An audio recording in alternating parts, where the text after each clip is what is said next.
Hey, welcome everybody. Here we go. It is the podcast version AF, as we call it, MCU AF. Matt Connarton Unleashed, the online only edition of the show. Today is Thursday, September 25, 2025. And joining me, of course, is Todd Ayer. Hello, Todd. Hey, how are you today, Matt? I say, of course, because I'm used to saying, welcome to Hanging Left. So, of Yeah, course, yeah, yeah. Todd is with me. But Right, right. so if for anyone who's for the uninitiated, if you're not familiar, Todd and I do a podcast together called Hanging Left. But today we were going to do, Jenny and I were going to do Matt Connarton Unleashed, a live podcast edition with Sarah Chudzinski, who I know is under the weather. But you and I, Todd, had a great conversation with Sarah on Hanging Left uh, Absolutely. a number of weeks ago, and of course you're obviously involved in the campaign, Yeah. so it made sense for you to step in her place today, as her voice is not where it needs to be to do something like this. Yeah, So yeah. It's the being out on the trail and really being that voice for people that don't have a voice. Sometimes you literally lose your voice. It takes a lot yes, out of you. So, we have her she's a little under the weather. So I said to her, "Hey, take a step back, get yourself up and ready to go again so we can be at 100%, because she is a human after all." yeah. We're getting into that time of year, cold and flu season, and all Yep. that goes with it. Absolutely. So what can you tell us about how things are going with the campaign? Well, and of course, for people who don't know, we should also, of course, talk about the seat that Sarah is running for, and kind of give people some background. Sure. So we are running for the what will be the open seat in Congress, which is District 1, and currently held by Christopher Pappas of Manchester, who owns the Puritan, Okay. and he is going to be moving over to the Senate. And our goal is to actually partner with him and be in that role as the congressman, as well as with Senator Maggie Goodlander, who handles District 2. Okay. So, yeah. So why is Sarah running for this? What is the objective here? So I think the people really have spoken pretty loudly about the fact that they need some real humans in the race. Mhm. And just to add, some reality and some sort of grounding effects to Congress currently as it is. So Sarah's goal, she does have a strong background in international relations, Mhm. specifically with the Ukraine. She even helped broker a $64 billion deal to get the Ukraine the necessary funding to defend themselves as a sovereign state. So, her idea basically is that, why not? I have all this ability. I have the ability to build bridges. And certainly this is the time to build bridges and not burn them. And Mhm. so why not work towards and use my connections and the respect I've got in Washington and internationally, and defend people really Mhm. and defend this country, because we democracy is definitely it's not so stable right now. I mean, we still have it intact, but there are definitely challenges going on right now. So it's important that someone like Sarah comes out right from the start and says, look, democracy is an experiment. It's a messy experiment at times, but it's Very. something you have to work for. Yeah. You can't take it for granted. And so she's standing up and showing people that, she's basically practicing what she preaches, and she's out there defending democracy. So really, we're in this election, and she's in this election. It's really not about us. It's really about everyone, and it's about giving the people a voice again, and an authentic voice that's important, and people that they can trust, that truly have their back. I mean, I think people really want someone that they can trust that has their back. And Sarah, like to call her Sarah C. It's a little easier, but yeah, Sarah's that person. I do want to mention for people who are streaming the show live, obviously, most people will get this in the podcast feed for Matt Connarton Unleashed, which you can find on all your major podcast platforms. But if you do happen to be streaming the show live on late Thursday afternoon, early evening on September 25th, feel free to comment in the chat room. We do have the chat room open on your wherever you're watching the show, whether it be on YouTube or Facebook or wherever. Absolutely. We're even on Rumble, believe it or not, Todd. I actually stream the show to Rumble. I know that might not be the most receptive audience, but that's part of why I like to stream the show there and on LinkedIn as well. So LinkedIn's Okay. yeah. So I try to make it as available as possible, or perhaps unavoidable would be a better way of putting it. But well, now, Matt, what's great about you always that I really do appreciate, and I'm sure Sarah would share these sentiments. You're really about equity and trying to keep a balance and letting everyone kind of have a voice. yeah. So I think it's important. Like, look, we're not going to fix the things that are happening in this country just by remaining in an echo chamber and not listening to the other viable sides, Yes. and not basically offering anybody that is pro-democracy a seat at the table. Yeah, I think it's important to be very much open to that. So thank you for that. And Sarah is in the chat room and says, "Appreciate Todd speaking for me today. While my voice is MIA, I love my team." Thank you, Sarah. Thank you for chiming in. This is kind of reversal, right? My voice was the one that was challenged for God knows how long. So we should talk about too, and again, listeners of the Hanging Left podcast obviously are already very familiar with you, Todd. But for people who are not familiar with that show, who might not know you, what is your role in the campaign, and how did this come about? Where you're working with Sarah?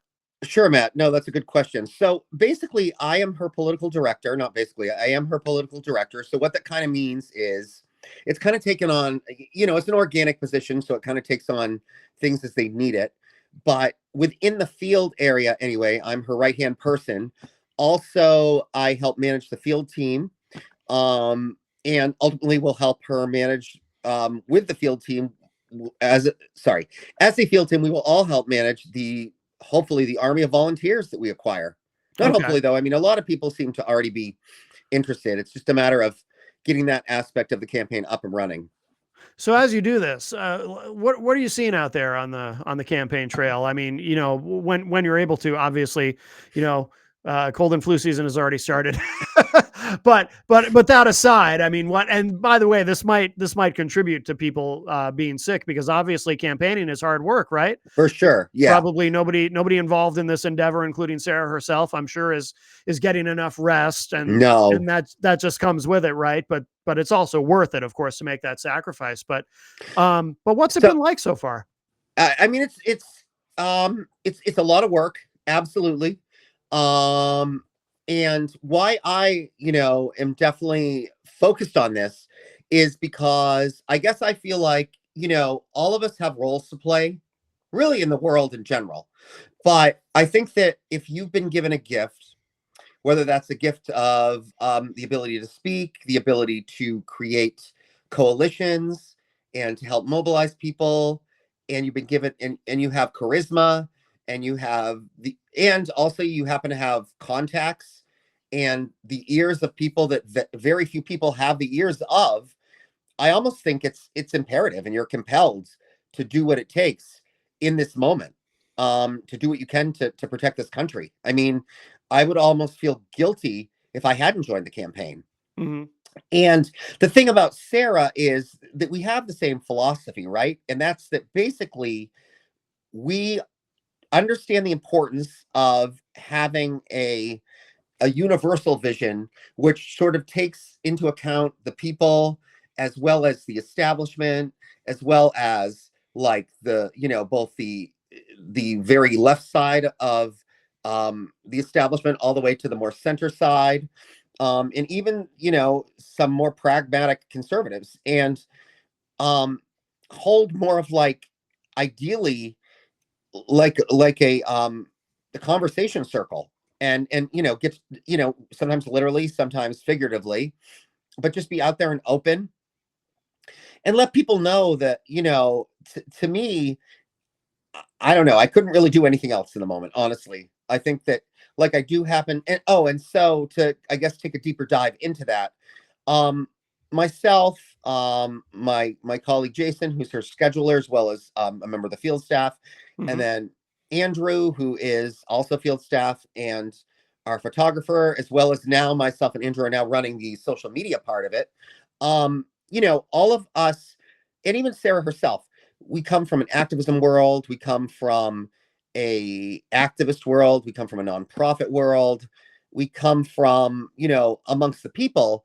But some of us, and specifically myself and Sarah, we also have been lucky enough, and have the privilege of knowing some people that call the shots. Hmm. So I think that what the people want right now is people that are fighting for them and are having an honest conversation with the people in the establishment, and not shunning them and not beating them up, because I don't think that's going to get us anywhere, but Hmm. definitely holding them to accountability and saying, good enough isn't good enough. And especially when, the threats we're facing right now are internal and serious. And this is not time to, like, take your foot off the pedal. I mean, you really got to hit it hard. Well, how hard is that to navigate? I mean, maybe this is getting a little inside baseball, but like you said, I mean, as far as because yeah, you kind of have to fight. It's almost like in my mind, and again, I'm speaking from the perspective of I've only ever had a lot of opinions and done a lot of bloviating and commenting on politics. I've never worked for a campaign. I've certainly never run for office. So I'm very much asking this question from the outside because I am on the outside in that sense. But you kind of, it's almost like if this were a war, you'd be fighting on two fronts, right? Because you've got ultimately, you're fighting for democracy, right? And you're fighting against the fascism that we're seeing and all of that, right? So you've got that fight, but before you even get to that fight, you've also got the fight of how do you break through when the establishment of the Democratic Party has such a hold on everything, and they, everyone loves an underdog except for those who are directly threatened by the underdog, right? Although, Matt, that's an interesting point you bring up. And I think that there's a little bit of a confusion there. Mm, It's not the time for us to be divided. And so I think that because some of us are, I guess, lucky or maybe unlucky, depending on your perspective, to have the ears of both the centrist establishment as well as the very left progressive, um, you know, that allows us to rally the people. But honestly, we're not. I don't see it as like fighting two fronts. I mm, see it as giving people permission to stand up. And Sarah sees it the same way. I mean, people are just afraid. They're not. They're not wanting to fight. I yeah. mean, people don't know how to. People don't know what works and what doesn't work. And if you're a member of the establishment, and I can only speak, I think, to the New Hampshire establishment. But if you're a member of that establishment, I think we all, like, no one in New Hampshire, as Pappas said very recently in a speech, we are not a pro dictator state. I No. mean, the whole live free or die is all about independence. Oh, it's on our So, license plates and everything. Yeah. right. So you can grab that fire for independence, Yeah. and which just segues very nicely into democracy, and get everybody on the same page. Because, like, you know, yes, okay, there's the Democrats and the Republicans, but there's also the big D, which is democracy. And that's what we're all fighting for against the other big D, which is dictatorship.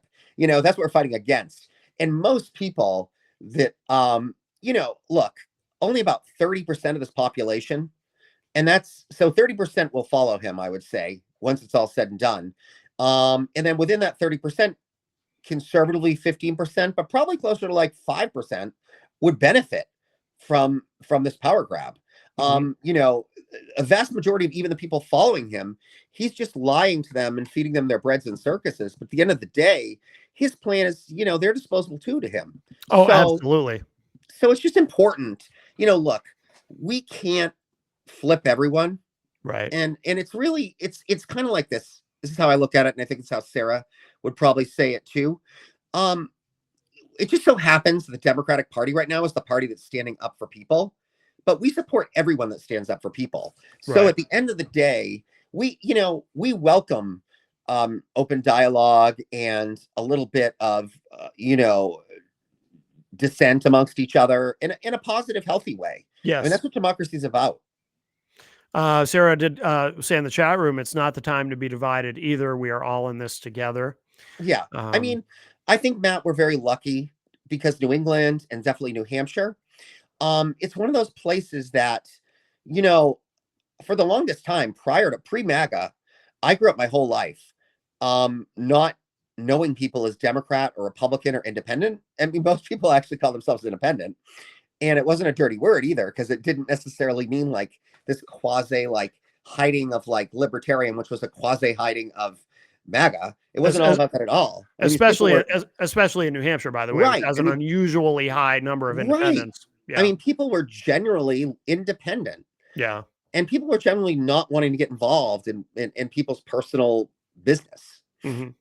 I mean, the arguments typically were just like some variations on fiscal responsibility and that kind of thing. And where do we spend the money? Where don't we spend the money? But, I'd never met anyone prior to this current situation that wanted to tear everything down and burn it all down and have some sort of like, you know, sci-fi dictatorship going on here. Right. Right. By the way, Jenny is also in the chat room and says hello. Hi, Jenny. How are you? She wanted to be with us, but she's Of also course. taking a break. So Okay. yeah, we all need we all need we all need to unplug sometimes, right? Yep. Gotta think about our health, which I don't always. I also am a victim to thinking I'm Superman and Oh, myself included. you And know it's difficult right now because Sarah is basically asked to be, in some respects, she's asked to kind of it's like a human being asked to play Wonder Woman. Just like hmm maybe we're people trying to be Superman. But you're right. The reality is we're not superheroes. We don't have superpowers. And so we got to do what we got to do. right, exactly. So what are you hearing out on the campaign trail? Like what are you hearing from It's actually people? pretty pleasantly surprising.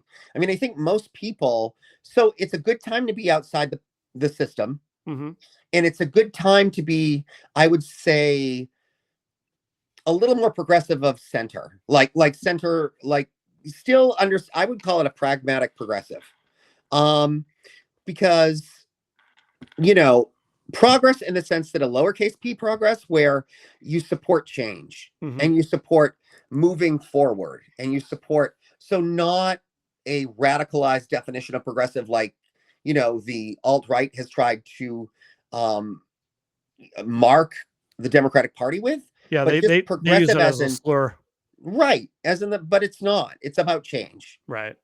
Uh, So, but at the end of the day, who really it doesn't, again, it doesn't matter. And there will be some differences, absolutely. But the Democratic Party is a big tent party, mhm. and there is room for everyone. The only, I would say, non-negotiable is democracy. I mean, it's just not negotiable. Well said. Sarah also said, "Can't save the world if you don't get any sleep. We're a team for a reason." Yeah, that's true. Very Although, true. although my caffeine addiction might disagree, but Yeah. my caffeine addiction might kill me eventually. I don't know, but Sometimes you're just for, let me tell you from someone that knows, like, look at, the last time I was doing that whole voice thing. yeah, If I'd got my butt in gear and gotten tested for, strep and treated it right away, yeah, I would have had a voice a lot sooner. right, So right. sometimes you have to give in, as much as you don't Yeah, want to. that is absolutely true. Absolutely Plus, true. none of us are good at 50%, right? Like, this is not a 50% level fight. So we're Right. better to say, you know what? We can't give 100% or even 75% right now. So we're going to have to unplug for even for a few days, Yeah. because then we can come back in at 100% again. Right. Right. Um, do you want to talk about specific? Actually, let me read this comment. Sarah made another comment, and this might be a good jumping off point for what I was about to ask. As a matter of fact, she said, "We're hearing a lot of people that want policy that actually makes sense. We want change, but not this change. People are concerned and ready to step in to help how they can." So I was about to ask you about policy. As a matter of fact, So um, yeah, go I ahead. think this is the one thing I think also that's helping bring us all together. Whether you talk to Pappas, Goodlander, Sarah, even some of our opponents in this race. I would say the key word is affordability. And then that is literally partnered in parallel to human rights. Mm-hmm. So even if you have a very socially conscious focus or you have a very economically focus, the two cannot exist in a vacuum. Mm-hmm. They both need each other. So lack of affordability means lack of human rights, and lack of human rights means people don't get the same level of resources and access to resources. Well, there's the three basic needs, right? And then there's a Right. hierarchy of needs, which is a little deeper, but the three basic needs: food, clothing, and shelter. So, if people can't afford food and they can't afford clothing and they can't afford housing, then yeah, then Yeah. they So don't here's have rights and basic right. human rights and dignity and all of that. Right. And so here's our goal. Our goal is to basically at least meet that baseline and Mm-hmm. make sure they can have all of those things, right? And Yeah. they are rights, not privileges. And then once we do that, then we can go in and really start to organically grow the United States and the democracy that we want. Mm-hmm. And there is going to be some exchange of ideas, and there's going to be some arguments, and there's going to be, you know, a level of compromise. Mm-hmm. But compromise until this whole situation was not necessarily a dirty word. As a matter of fact, it's almost a necessity. Now, in terms of policy, and you use that word, a very important word, affordability, which is something that people are very concerned about. I don't know, like I don't know how into the weeds you want to get, because I Whatever want you to know. want. I want to know more, but I also I want to be conscious of. I'm sure you don't want to get out too far ahead of Sarah in terms of No, what she might well, say about anything. So I want to know more, but I also understand and respect that there's only so far you can go as far as specific policy. But sure. But whatever you can tell us. but the other interesting thing about this, Matt, is that like our policies, I don't know how the other campaigns are doing it, but even our policies, we do in like a forum type environment. So Okay. typically what we do, it's primarily, I would say, myself and Jason, and then also her consultant Anthony. We kind of craft what we think are good policies for that make sense, that and then also are winning policies, Mm-hmm. and then she will go through it and she will make sure that it's Sarah-fied, like it works for Sarah. Right. um which is important. I mean, authenticity is super important. So I don't know, did that answer your question? So I guess back on the whole thing, what do you want to know exactly about what policies, or what would you? Well, so when we're talking about affordability, like Yeah. what are some of the ideas? Because obviously, when we say affordability, we mean we're talking about inflation, we're talking about housing, which is part of inflation, but obviously that there's also separate issues with housing. Are we talking about? I heard an idea floated recently that I would support. Banning private equity, for example, from buying residential housing. I don't know. I mean, are there things like that? I mean, Yeah, anything in for that sure. you can give us? So yeah, absolutely, for sure. So I don't know her stand exactly on the private equity side of things. Yeah. um I do know that we support a universal healthcare system. I do know that we support fair and equitable housing. um the key word of equity versus equality, meaning everything is brought up to a baseline that works for everyone where they're at. So meeting people where they're at, as opposed to like this, no matter what the formula is, there isn't one size fits all, right? So you have to be open to adaptive policies, and Mhm. policies that kind of, which is what makes doing policy so challenging. Yeah, Um, yeah. That's one of the things that and again, speaking as an outsider who's never been involved in a campaign, I would imagine that that's one of the most challenging parts, because you have to craft policy that makes sense, that addresses the problems, but also that can be communicated and articulated to the voters, or prospective voters, and then if you win, policy that you can follow through on, because you'll be held right. accountable the next time you run. So I would imagine that that's one of the most absolutely one of the most challenging parts of this. Yeah, I think so. Although I think that there's an interesting um, situation going on here, and that's that what people don't realize, and I think we didn't realize this. I mean, I happen to have worked um, for the directly for the Harris campaign, and I think, sorry, hold on. Yeah, no worries. One of the biggest mistakes that we made, and that's why I now work with a actual campaign and not for the DNC directly, because Mhm. there's a lot more autonomy and a lot more ability to like be yourself. But anyway, so I'd rather work with establishment rather than be part of the establishment. Sure. Sure.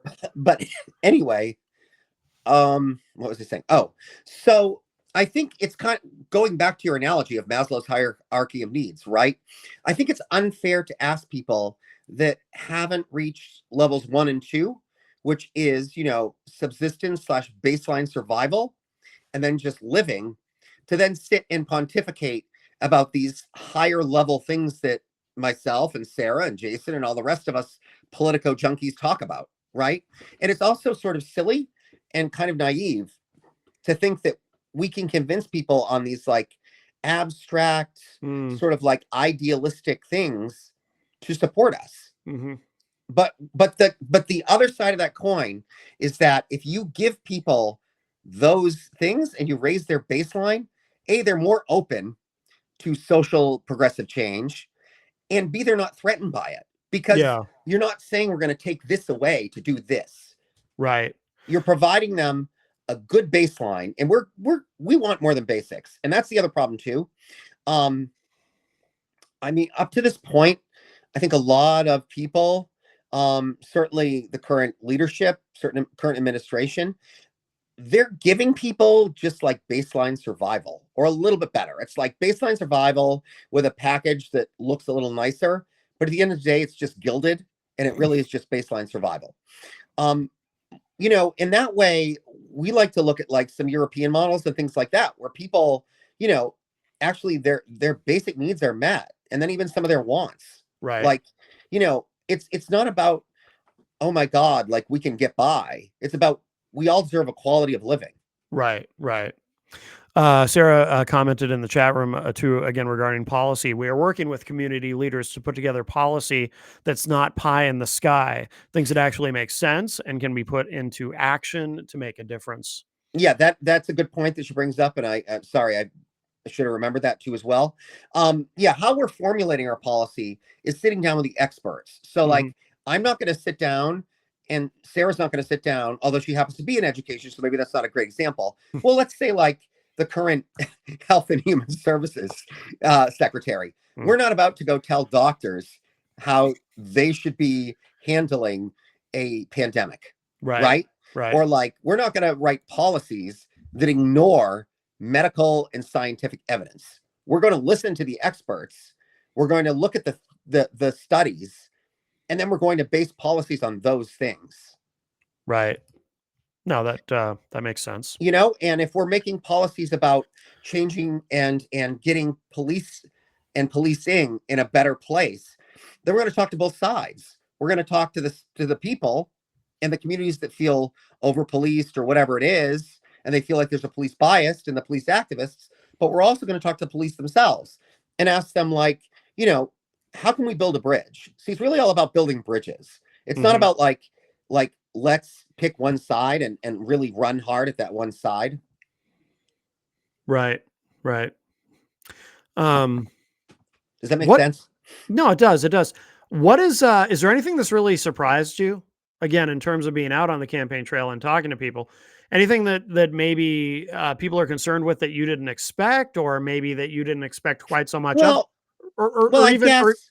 oh yeah, Uh, yeah, go ahead. yeah, I mean, I'll be honest. I mean, as far as Maslow's hierarchy of needs go, I've been very lucky, and I've been around a lot of people that are very lucky and, frankly, relatively privileged to Hmm. live in that like third rung. So I can sit around and self-actualize, and I can think about the big picture, macro ways to make the world a better place. And what shocked me is that because I have come from the environment that I've come from, even young people around me live still relatively privileged, lives lives. So they were able to sort of like, you're able to sort of save the world when all your basic needs are met, and then more than met, like, Right. so I think it's really getting that pragmatism down, that even amongst the activists, there still is a root line in pragmatism. But then again, it's actually not shocking, because then when you talk to the older, more established people, they tend to fall, or not even necessarily older, but people that are just more established and more comfortable, then they do tend to go to the save democracy side. So I think the thing that's very interesting is that I think like a bilateral message, or a multilateral message, a multi directional message, is so much more effective and more realistic than certainly than a singular message. Mm-hmm. So, it's looking at all those variables. But it's also, what I love is there's this little game out there. It's like, I like to say green is very green, because I'm very environmental, right? Mm-hmm. But rather than sit and argue, till you're out of breath about saving the whales, which is important, there's actually arguments out there as to how saving the whales creates this whole, like, biodiversity and biosystem within the ocean that supports the food chains, that supports like ocean agriculture, like all this amazing stuff. It's So fragile. yeah, we're so much more interconnected, Mm-hmm. even with other species, than we think we are. Right. And Absolutely. I think that's so important. So Yeah. we can almost create the same ecosystem within politics. I mean, we can have a multi ecosystem. And I think that that's something Sarah really seems to support too, is this idea. I mean, she works in defense and she works in international relations. Yeah. So you absolutely are going to be talking to some Republicans. And although the MAGA people would like us to feel like, and when I mean the MAGA people, I mean specifically the Mad King and his nutty court jesters. Um, the administration itself, not even necessarily all the people that even voted for him, because of course that's not the case. But these, they don't understand that it's really not this voice that it's not the narrative he's spinning. Like, we're a lot more alike than we think. Most people want the same things, Mm-hmm. and most people will actually go for it if you tell them that's what you're going to fight for. Yeah. He spins it, the Mad King, as you referred to him, as, from a Well, he is position. kind of mad. I mean, this is nuts, honestly. Yeah. He puts everything, presents it from a position of division and fear. It's Yep. very fear based, the immigrants are taking, the migrants are taking all your jobs and all that kind of stuff. And, just, you know, It's eh, also very verbose, and it's very like out of out of the world, out of worldliness. It's like he wants to create this echo chamber that is like, the apocalypse almost. Like he's rescuing us from the apocalypse, which is not what he's doing at all. If anything, but here's the good news. He's a lot more, and his administration is a lot more fragmented and a lot more disjointed than people think. I mean, the most power people have, or the most powerful people, and their biggest weapon is convincing you they have a lot of power. So if yes. we realize that they don't have as much power as we think they do, you're disarming them right there. Well, he did say only he can, how did he put it? I don't know. Only he can do it, or only he can save Well, the here's the country thing. or something. The problem with that mindset is even people amongst his leadership don't agree with that now. Right. And they're starting to voice that. So he's got a power grab within his power structure. That's never good. Right. Well, so we can now win by actually unifying, and then just like exposing, and not even exposing them as individuals and their characters, because everybody knows it's buffoonery. Like, we're going to not get anywhere by constantly saying, Trump's a clown, Hegseth's a clown, they're all crazy. That's not going to how we're going to win votes. mm-hmm. We're going to win votes by saying, look, this is what he's doing to immigrant populations. this is how it's affecting red and blue states in the areas of agriculture and the building industry and housing and all of this. And P.S., this is what the Constitution says about due process, and he's not following it. So Yeah. it's unconstitutional, it's not pragmatic, and it's economically not sound. So 3 points against it. So before you're in a position, or when Sarah's in a position to make those arguments, how do you win the nomination for this seat? What's the plan? I mean, I think the plan is that duality that I said Sarah lives in, Mm-hmm. and even a lot of the campaign lives in. It's like, it's very unique to be able to talk to the establishment, be respected by the establishment, and have them be okay with you holding them accountable because you know how to talk the talk and walk the walk. Yeah. And Sarah already has inroads in this crowd, and none of our other competitors have inroads in this crowd. I mean, they either only have legislative experience at the state level, or they have no legislative experience and they happen to have famous parents. But that doesn't make them, it's not about being a politician. It's about being a good diplomat and being a good organizer, Mm-hmm. and you know, a mobilizer, and being a good leader. People don't want politicians right now. Well, it's like, people always say people say they don't, or that they'll say throw the bums out, right? When it Yeah. comes to Congress and every election, but then it turns out, but then they go, well, except for my bum, the one that I like to vote for. Yeah. I mean, I run into that on occasion. I did have a Yeah. lady tell me at the most recent function that we went to that, you know, she's so happy that someone's going to get rid of those 400 whatever in the state house, you know, Yeah. and help get rid of these 400, you know, goons in the state, or whatever she said. And I said, there are not 400 goons in the state house. I'm like, as a matter of fact, currently the Democrats in the state house are fighting like hell to try to keep New Hampshire a sane state. Mm-hmm. What, like, how important is it to, like, I don't know Sarah's age, and I'm not asking, that would be impolite, but I wouldn't tell you anyway. yeah, but she seems, she seems to be a young woman. How important is that? Because I feel like, just from my perspective, and again, speaking as an outsider, but as a registered Democrat, and you've heard me say it before, I've said it on our podcast, Hanging Left. Part of the problem that I think the Democrats have, in a broad sense, is there are some, not to be disrespectful, but there are some very old people who cling to power. By the way, this is true. This is true Oh, sure. across. This is true on the Republican side as well. This is, and it always It's has true been. universally. It's true Yeah, universally. yeah, It's true across the world. I mean, absolutely. these people, their goals are to like be leaders and then die in power. Yeah, absolutely. Nobody likes to give up power. Somebody could be 100 years old and awake an hour a day, and they'll still, if there's power to hold on to, they will hold on to it. But I mean, is that,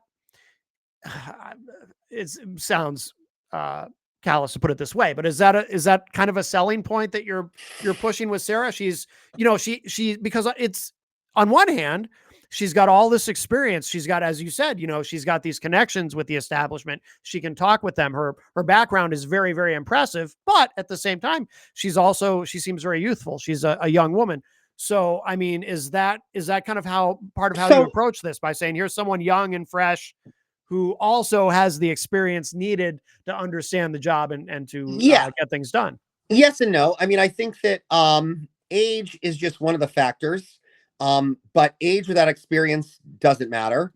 Right. And just experience, but not having, well, not experience, but just having like the knowledge of, and being young and being able to idealistically understand what needs to happen, but not having the connections or understanding the pragmatism or understanding the inroads that have to be made in order to make it happen in real life is also not helpful. So I think that right now people are afraid. They especially on the more left side of things, they're afraid of the establishment, and they think that everybody in the establishment just wants to just hold on to their power. Mm-hmm. But they should be careful not to 100%. I think it depends on the individual. This is what I would say. It depends on the individual. It depends on their character, and it depends on their connections. And it is who you know. It is who you Hmm. know for sure, Yeah. as much as it is what you know. I Yeah. mean, what you know does no good if you get to Washington and you're like a brand new babe and you can't get into meet any of the people you need to meet because True. you're so junior. They're not interested in talking to you. True. And that can be a challenge too if you are an outsider. So I suppose if you're a Democrat and you're a progressive, well, I mean, think about No, it. I think that it's how you present it. So Yeah. if you go in there guns a blazing like this, like progressive revolutionary, even if that's what you think, Yeah. like you're not going to get anywhere. Like we're not going to change the establishment by like shaming them and by like just constantly like disagreeing with them just to disagree, even when Yeah. they do something good. Um, and I think we need to all get on that page where like two things can be simultaneously true. I mean, you can think that we need a lot of change within the establishment, but still understand that that system is, by the very name of it, established, and that some of the things within it work, and that you need a foundation to build up from, as opposed to like, just, I don't think a full on, and I think that if you go in right now and you were to just like, I mean, honestly, it's what Trump's trying to do in his own way, like literally tear everything down and rebuild everything. It's really easy to tear things down. It's super hard to rebuild in an Hmm. in a sufficient way. So like, you only want to take down the stuff you need to take down. Hmm. Like if you've got some good, like solid, support beams there, you don't want to tear them down so the whole damn house falls. Right. And I think that, some people, especially some of your more junior ends of the establishment, um, I think if you mix that in with some new blood and some progressive blood, that's a great mix where, basically, um, we can learn from each other, right? I mean, the younger, more green people, green as in youth, youthful, whether that's both in experience or age, whatever it is, can learn from the people that went before them and are in their positions and take on more of a mentorship role. And on the flip side, the older people could also stand to listen to some innovative and Hmm. new ways of thinking. And then Yeah. the irony of it is, both people grow. Both people grow. Like Right. in our campaign, um, you know, Sarah and I learned very much from the 20 somethings as much as they learned from us. It's just we teach each other different lessons. That makes sense. Sarah said in the chat, we can walk and chew gum. We are very skilled like that. We can be self reflective and make change happen, but we need to do it all together.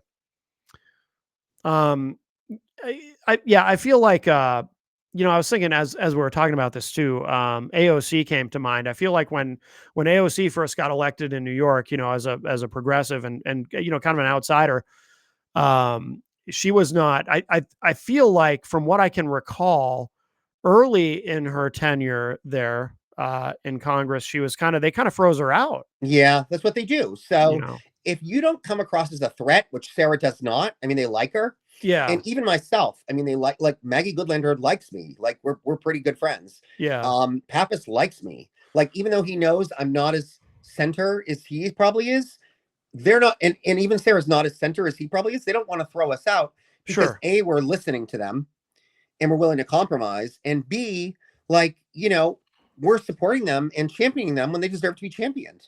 yeah, Like, I mean, it's like, to me, it's like, who doesn't want a friend that will tell you how to improve themselves? Like, there's nothing wrong with that, but you don't want someone to scold you. And there's a difference. Well, that's the thing. Yeah. It's like, people don't, I'll tell you, one of my rules, one of Matt's rules of life is, and obviously this would not, this would not apply to what we're talking about here. The politics, everything's, all the rules are a little bit different, but just generally speaking, like I don't offer people unsolicited advice. If somebody asks me my opinion, I give it to them. But in my personal experience, and I learned this at a very young age, I consider myself a student of human behavior and did from a very young age. If you offer someone unsolicited advice, they are more likely to resent it than to take it.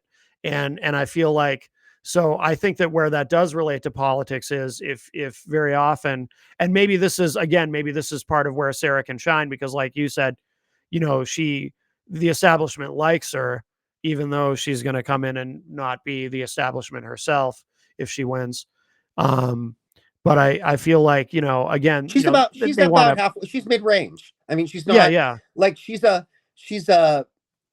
I don't know, center progressive. I mean, she's reasonable. yeah, She's a pragmatic about her beliefs. yeah, She's consistently willing to bring in the team when we get a little bit overly progressive and overly idealistic. I mean, she keeps things, not that she's a lover and celebrator of idealism, but she sure, also understands how the system works, and therefore can kind of like, because all of us, except for her, we don't have legislative experience. We all have activism experience.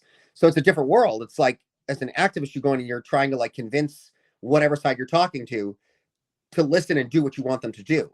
But as when you're doing diplomacy or you're doing legislation, you're trying to present your argument or whatever it is you're trying to achieve, but in a way that everybody wins. yeah. Is it hard for you? I mean, it probably isn't, because you have experience at this. You've been at this a long time, but I am curious. Is it hard for you, or has it ever been hard for you to kind of think of it in that, there's a duality there, right? Because when you're an activist, you're concerned with making change, and, you got to, forgive the tired cliche, but you can't make an omelet without breaking a few eggs, etc. Right. But when you're part of a campaign, you can't think so much that way. You want to be thinking more of, like you said, because you got to be thinking about legislation. If you win, you want to do things where everybody wins. I mean, Or at least is it hard to, everyone that can win, or everyone can win? Right, right.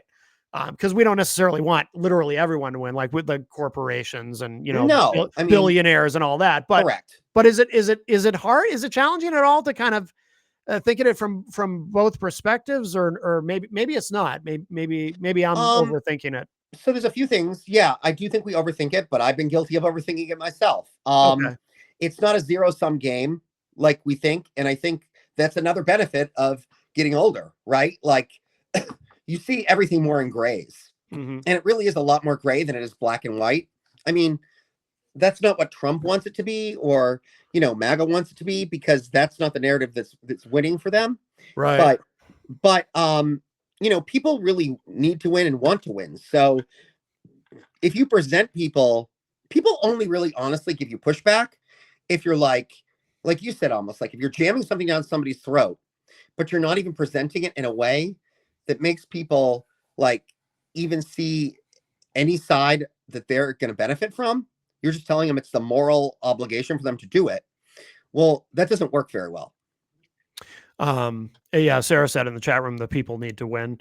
I also, I think that part of the problem, and this is obviously, and I'm not telling you anything you don't already know, but part of what you have to try to overcome in this process too, right, is like, how do you get people to understand that you're trying to help them win when they think, because so much of what we see on the right is about division. And you used a phrase that I love. It's not a zero, sometimes we think of these things as a zero sum game, and it's not. And that is something that is so hard to, because I've always believed that nothing about success in life is a zero sum game. Just because someone else has more of something doesn't mean I automatically have less. Yeah. So, for example, just because immigrants are coming into the country and thriving, that doesn't mean that I now Yes. am at Correct. some sort of disadvantage, because in reality, if you look at it from a broader perspective, if some of us are doing better, then we're all doing better, right? Again, no, I don't mean the billionaires, No, absolutely. but I mean the really, working class. right. And it really is, you have to kind of look at this from like a social democracy perspective. And if you look at a lot of your parliamentary countries and a lot of countries that do practice social democracy, and it's not socialism, it's social democracy. There is a big difference. Then you basically, everybody can potentially win. Now, except for those trying to stop everybody from winning. That's the caveat. And so, right. Good. but Well here's the said. deal. Yeah. Here's the deal. we're not shy, and we're not pretending that we want the people that want to win at the expense of other people to win at all. We don't. We want them to fail miserably. But most people are only in that world, the vast majority of them, because they've been brainwashed, or they've been lied to, or they're embarrassed and don't want to admit they made a mistake. I mean, there's all kinds of reasons for it, or they're scared. But if you sit down with people and especially if you have like examples and you show them like, look, like, you do understand that like we could basically, for instance, end homelessness. And it doesn't mean suddenly, your homes are 10 times more expensive, right, or you're homeless. It's not a flip-flop. right. Like people don't understand that the big deal here is that resources have been mismanaged. But when we manage our resources better, we have enough. This country is so freaking rich. Oh yeah. That everyone could live, in my assessment, at least a middle-class lifestyle. Yes. Like, live comfortably. Yes. Not even have a lot of wants. Like, you're not all going to walk around with Rolex watches, but, have a comfortable life. Right. Access to healthcare. No one should be starving. Right. Yeah. But I mean, even the fun stuff like vacations and a good car and those types of things, like having some extras too. Like, because we're not anti free enterprise, and we're not anti like people having achievements. Even the billionaires, like, we're only asking for like, a larger percentage of their wealth. We're not trying to like make them, put their mansions up at a on a yard sale for like, 10 cents on the dollar. We're just saying, pay your fair share. This is something we should be clear about. So you or Sarah or the campaign, you're not anti-capitalist, correct? No, absolutely not. That's something we should make clear to people. I mean, honestly, look at it. I wouldn't be, honestly, I need like, or I don't know about capitalism. I mean, anti-capitalism, maybe with a capital C, because like pure capitalism means, and I can't speak for Sarah, we've never actually gotten into this. Okay. But for me personally, I'm anti-capitalism as it means stepping on the backs of others to get ahead. Right. So sure. That's sort of Ayn Rand type mentality. Yeah. I don't subscribe to. As a matter of fact, I think it makes us inhuman. I agree. But my philosophy is raise everybody's standards up rather than bring people down to meet the lower. You know what I'm saying? Or at the very least, try to build. I'm not talking about the super rich, but I'm saying like, no, right. Make it so that, and also make more equity. Like, there doesn't have to be the disparagement of wealth that exists. Or I would say unnecessary. I would say at the very least, you want to build an economy where people have the opportunity. Correct. Because what you'll hear from the other side is, well, I don't want to give people handouts. I worked hard for what I have. I earned it. Why shouldn't they earn it? At least. First off, they haven't earned anything. They haven't earned anything. The vast majority of them are crooks. Like they steal from other people. They manipulate the laws. They try to block, when you say the other side, I mean like the current administration. Right.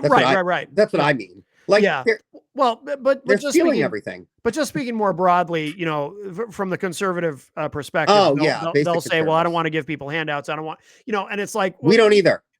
Right. And that's important to clarify. I mean, I certainly don't. I want people to have to, I've had to fight and scratch and claw for everything I have to work. Yeah. But I've also at least had, I was lucky enough to grow up in a time and place and under circumstances where I've at least had the opportunity. I didn't grow up in some poor inner city neighborhood where there's nothing to do to get out except sell drugs and hope you don't end up in prison. And there are a lot of people who are in, I mean, that's, that's absolutely. just an example, but that is a real life example. That's not sure hyperbole either. So, so people need to at least, you have to have an opportunity. I forget who coined the phrase opportunity economy. That might have been Biden, but Biden also tried to give us Bidenomics, which was a terrible idea. But in terms of that phrase, but I don't want to go off on a tangent, but you know what I'm saying. I'm not Trump. We don't just go on discussing Biden 24/7. Right. Now Sarah said she made another really interesting comment too in the chat room. And this might get us close to a third rail. I don't know, but she said, you stop the culture wars, you bring it back to basics. This is interesting because this to me was part of after the election, part of the hand wringing among Democrats was, did we talk too much about trans issues, for example, even though I don't remember Kamala Harris saying anything about it, but this became a part of the worry, right? Have we gone too far to the left with that? And have we alienated people? So again, that goes back to where you are in life, right? I believe, and I really believe this full-heartedly, I believe that people that have accumulated a certain level of wealth and a certain level of experience and comfort and connections and coalitions and all of that, it's actually, you're compelled, and it's stewardship, like to help others. I really do believe this. It's how I was raised too. So I don't 100% agree. Like, for instance, as an LGBTQ man, certainly the lesbians and the gays have come, tenfold in where we're at. I mean, I think it's the very reason why Trump isn't going after us, because he knows it's going to be a hell of a battle. But so if you notice, he purposely doesn't go directly at the L's and the G's. You're right. You're right. Because he doesn't want to fight us. He doesn't want to fight a real fight. None of them do. I also don't know.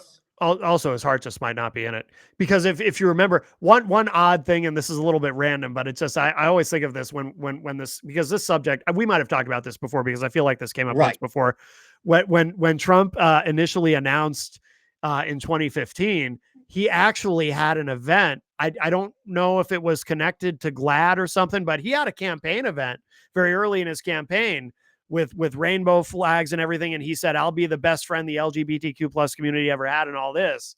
And then, of course, that all went away very quickly. Obviously, somebody got in his ear and said, dude, you're running for the Republican nomination. You can't do that. If he met enough Peter Thiels out there, right? Yeah. And I think there's one other guy, but if he met enough LGBTQ, but probably not the T part, because they probably don't exist as much. Right. But sure, if he met enough like lesbians and gays that had positions of power and influence, and other than the fact that they were fighting for gay rights because it was self-serving, didn't care about anybody else's rights, and was all about his philosophies, he probably would welcome them. Right. Yeah. It's really all about him. It's not, I don't think the man has any moral integrity. I don't think it's about morality. I think it's about money, and it's about power. Yeah. Oh, 100%. 100%. And he's filled his whole cabinet with people that are incredibly insecure. The vast majority of them are delusional and they're all narcissistic. These are not healthy people. Like, they should barely be running families, never mind the country. Well, nobody from his first term was going to come back anyway. Right. All those people, any of the people some of them are in jail.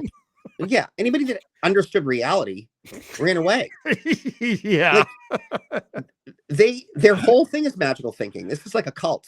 Yeah. Not like it is a cult. Oh, it is a cult. It is a cult. Sarah also said in the chat, we need to fix policies that hurt the working class and put policy in place that supports the development of a healthy economy. Absolutely. And I think that back to what you were saying, so the culture wars only exist because the other side, the MAGA side, well, not only because of that, it's because the MAGA side threw the bait out there. Yes. And the establishment jumped on it, right? Yeah. Because they thought that was what was going to get them the progressive vote. Mm-hmm. But what they didn't understand is that at the end of the day, you only, again, it's what I've gone back to. It is a luxury to vote on social issues only, right? Like, it is a luxury for me to stand out here and spend my life. I mean, yeah, I could be doing other things, getting wealthy, whatever, but like, I'm in a position, not everyone has the position to be able to get out there and fight every day like I do. Like, I understand this is a privilege, and and it's a privilege for Sarah too. And we're very thankful that the people are letting us have that privilege. Yeah. We respect that. So, but at the same time, it would be unfair for me, and I hate it when my side does this, for us to like, look, if someone's struggling to like make ends meet and work 2 jobs and whatever, like, it's no wonder they don't have time to sit around and like, sip cappuccinos with me and talk about, the nuances of whatever. Sure. 100%. So I think it's all about like I said, it's creating it's Sarah's goal is create a healthy baseline we save democracy because it's good for the economy and it's good for the world. And in a true democracy, everybody wins except for dictators. And dictators really don't win anyway, ultimately, because they end up self-imploding. So, it's just realism, right? And by the way, that to me is and this is something that I think Democrats need to start saying. What you've laid out there, in my mind, is a pro capitalist message in a lot of ways. Because in order for capitalism to function, you have to have a healthy working class that can actually spend the money that goes into the economy to continue to have a functioning economy. And it's a loop, it's a feedback loop. I You mean, have yes to and have that. no. Yes and no. But like pure capitalism is almost based on like a feudalistic sort of system. Oh, you have to where, have like, it has to be have to have regulated. lower class. Yeah. And I'm making the argument, and I think Sarah makes the argument too, you actually don't have to have a lower class. Now it's all relative, but like if the lower class is living like a middle to upper middle class person would live equivalent now, who cares? Like, well, I agree. Well, see, to me though, that too, I just look at it a little differently. That I see that what you just said, to me, that's pro capitalism. Because if you have no lower class, because who would be the lower class is actually also middle class, or maybe lower middle class, or whatever you want to say. The more people who have some degree of hopefully disposable income, the better off the economy is going no, to be. absolutely. That's what I'm saying. This is Yeah. not. So I guess, yeah. I mean, so I guess if pro success makes us pro capitalism, then we're pro capitalism. But Yeah. I just want to caution that away because, I think that capitalism at this point has been so warped, that it's important. Like capitalism to me, like I don't respect capitalism like currently right now, like with the tech oligarchs who are literally just like kissing the ring of Trump. Yes. Especially the ones like It's Peter pathetic. Cook who don't even like him. I mean, Tim Cook, who doesn't even like him. Tim Like, Apple, as Trump once called him. Yeah. Yeah. Like, what good is your power? Trump doesn't even bother to learn the guy's correct name. Right. But Tim Cook these has to people go have and where's your kiss pride? the ring. Where's your pride and where's your self-respect? I know. Like, I know. They have none. They have zero. They I don't mean, care. It's awful. It's a joke. It is. You're grovelers. You're grovelers. It's pathetic. It's really pathetic. Especially if you're a billionaire. How are you letting this fool dictate you? Right. Sarah says this comes with guardrails to protect our most vulnerable. That's key to the whole system. Absolutely, 100%. Absolutely. Yeah. And it's like I just said with that whole stewardship thing. Like, look, there are some people that unfortunately through life circumstances and physical limitations and mental and emotional limitations, they can't do what I do every day. Like they physically and emotionally and psychologically can't do it. Right. Because they have some kind of condition, some kind of health condition, something. Mm-hmm. And so in that way, I would never want to promote a society that was like saw those people as throwaway. Right. 100%.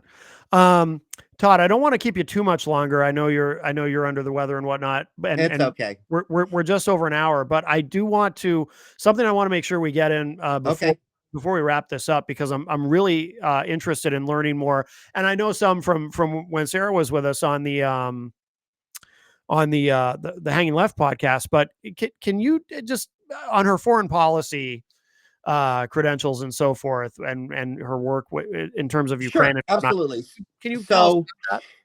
She was one of the co-founders of AOC or ACO, I think it's called. So basically, she might have to bump up on that one. I forget the exact acronym, but basically, it's the largest Ukrainian organization. It's the largest American organization, or to help the Ukraine in their various efforts to remain a sovereign state. And defend themselves against tyranny. And then she also, a very interesting project that she worked on was called Battalion, which is basically, it helped, and it was women, and it was both women owned and managed. And what was happening is as the men, typically were going, ACU, yeah, the ACU is what it's called. So that's the current one that she works with and things like that.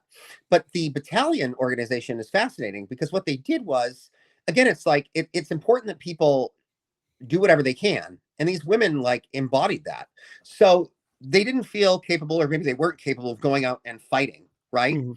But they fought in other ways. They documented the war crimes, and they documented the injustice. Oh, D'Italian. um, so yeah. See, now you don't have to fact check me. Perfect. That's easy. But yeah. So anyway, they, and they made sure that Putin or anybody else can't, any negative power can't bury this history, Right. Okay. which is so important. So she Yeah. did that. And like I said, 64 billion in the helping with that negotiation for 64 billion in aid to the Ukraine, across party lines, just consistently she works with the group of individuals at Harvard who are all about sort of keeping the Ukraine story alive Mhm. to non-Ukrainians and also Ukrainian Americans, and just sort of keeping people educated, but also talk to people about the culture and how it is a vibrant culture that existed prior to this horrible and injustice invasion and Mhm. will exist after. Yeah. So, that's so important too. So she's done that. And then sort of her mindset, and one of the things that, I think is that people need to realize is that, look, none of her opponents, for the most part, have that, have the ability to have these kinds of connections where they can basically take those same skill set and use them domestically to help with, for instance, all of the horrific things that ICE is doing to immigrants and things like that, and like defend us against this, you know, this paramilitary militia he's trying to create. Right. Right. Um, Also, our friend Miriam Banish is in here, and she's a longtime supporter of the show and a great person. Miriam says Todd has said some really good things about the extreme left. I'm having a problem with one progressive Democrats group that call me and text me and email me most days during my work hours. Yeah, I mean that's not helpful, Miriam. I agree, No. and honestly, like I said, absolutely, you can definitely come on and do things with us. Like we are the Sarah campaign is a truly big tent. Like we're all about, look, I'm not here to, and honestly, and I'll say this, and I'll say this, here's a public forum to say it. Mhm. Look, if you voted for Trump, so be it, right? But if you have seen that this is not working for you, and you have seen how it's not working for democracy, and you've pulled the curtain aside and you see that man, like the Wizard of Oz, the little man running the screen, and you realize it's all just a big dog and pony show and there's no substance to it, Yeah. then you're welcome to join us in this fight. Like it literally is people not joining us in defending democracy. It's their choice, not ours. Anyone who wants to join is welcome. Okay. This isn't about red or blue, Democrat or Republican, independent, whatever. I don't care if you're like a flying unicorn. If like you understand what's at stake here and you have a skill or connections or talent, and ultimately you care about your future and want to do whatever you can to help it build a future together that works for all of us, then you're welcome. I think it's important that you said that too, only because there are people on the left. I think they're in a minority, but there are Democrats who kind of take a different attitude. That if you ever supported Trump, or you ever, or if you were ever a Republican, like some Democrats will actually even reject never Trumpers, who by definition are Republicans who just never liked Trump, or never again Trumpers, Republicans who have since rejected Trump. It's like they want to keep them at arm's length, and it's like, no, if they want to come join us, welcome them in. If they We if they yeah. if they have regrets, and they realize they made a mistake with their vote and their support, and they want to come join us, yeah, welcome. Like you said, a Yeah. big tent, arms I mean, open.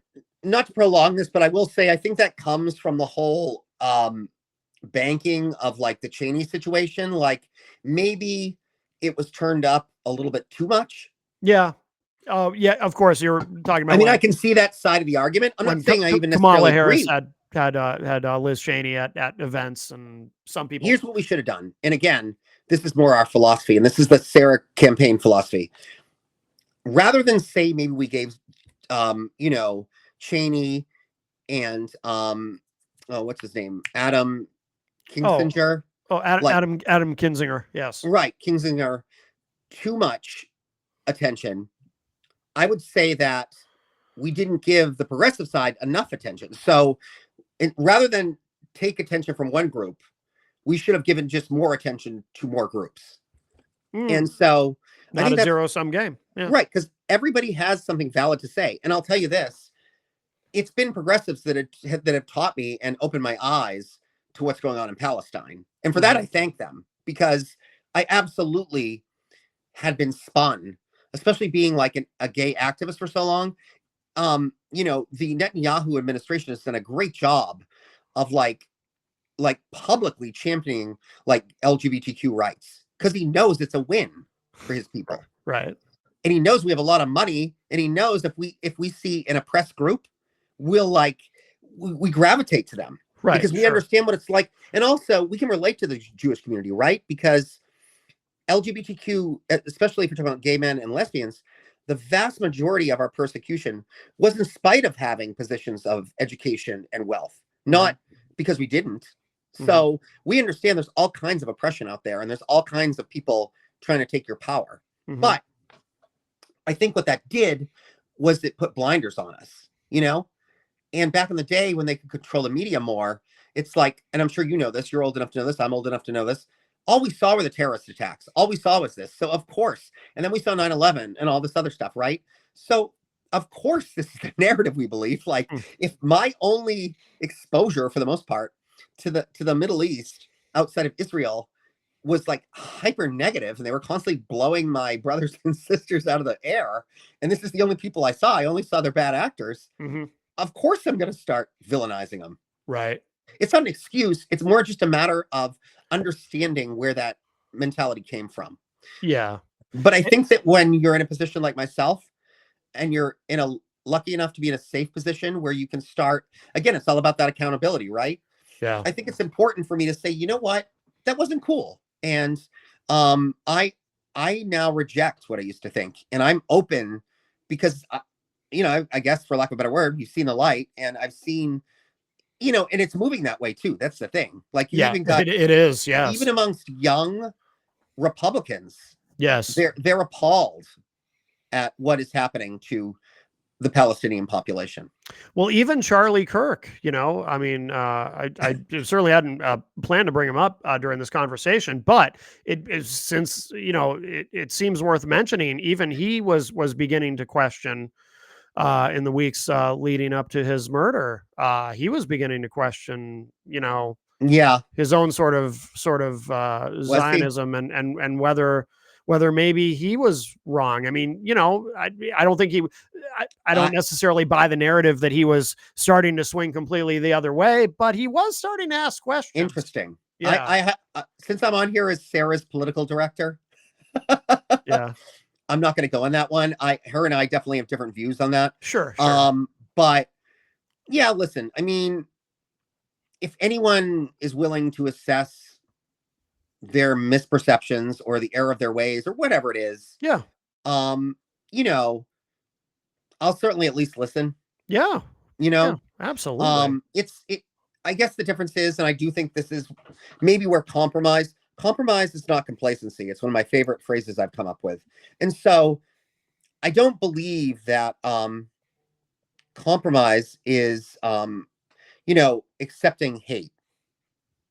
Right. So people that preach hate, I can't really compromise with that. Right. No, I agree. By the way, Miriam says, I'm quite liberal and probably more so now thanks to Trump. But there is only so much hounding on the phone that I can take. Yeah. Yeah. That's understandable, Miriam. So yeah, go ahead, Todd. I do have to, my team is like, which is true. There's the technical aspect of things. So in order to get this to be viable for us to put up on our social medias, yes, I'm going to have to cut us off. I probably should have cut it off earlier. Yeah. No, we can begin to wrap up. But no, I appreciate you joining us. And obviously, I know you've been under the weather, and Sarah, obviously, much more under the weather. So before we wrap this up, give us a website, anything else you want us to know about Sarah's campaign, how people can help, whatever it is you want to make sure we know before we let you go. So, Sarah C. 603.com is her website. It is in the midst of a overhaul. Okay. So I don't know the specifics on that, but I know we now have a new team together to work on that. Okay. We switched with that one. But you can follow us on Instagram. You can follow us on Facebook. The Sarah Trzynski. You can go to her link, and then you could also find the political link. But yeah, we're on all of them. We are on YouTube, which is probably what this is going to have to go on because I've talked too long. That's all right. But we're on all of them. Blue Sky, LinkedIn, X, because you have to be. Yep, absolutely. Yeah, 100%. You name it, we're on it. All right. Well, Todd, thank you so much. And what about people who want to find you? Any particular place they should go? I'm on all those same links, You're although some of them, like you can find me on Facebook under my name, but some of the other ones I have like various different names. But yeah, and also Hanging Left, YouTube on Hanging Left, as well as the posts that we share on our Facebook pages. Where else I don't know, where else I'm awful with this part. We're everywhere. We're everywhere too. Everywhere you can find content, there we are. All right. All right. Very good. Well, Todd, thank you so much. And of course, I look forward to the next Hanging Left that we do. Thank you for joining us on Matt Connarton Unleashed. And thank you, Matt, for having us on. I really appreciate this. Absolutely. Thank you to everyone who streamed us live, and of course, everyone else who's getting this in the podcast feed of choice. And don't forget, I'll be live Saturday morning, 9 a.m. to noon. Go to mattconnarton.com/live. You can stream the show from anywhere. We've got some great guests. And Todd, we'll let you go. And thank you so much. Absolutely. Thank you. All right. Bye, everybody. Bye-bye.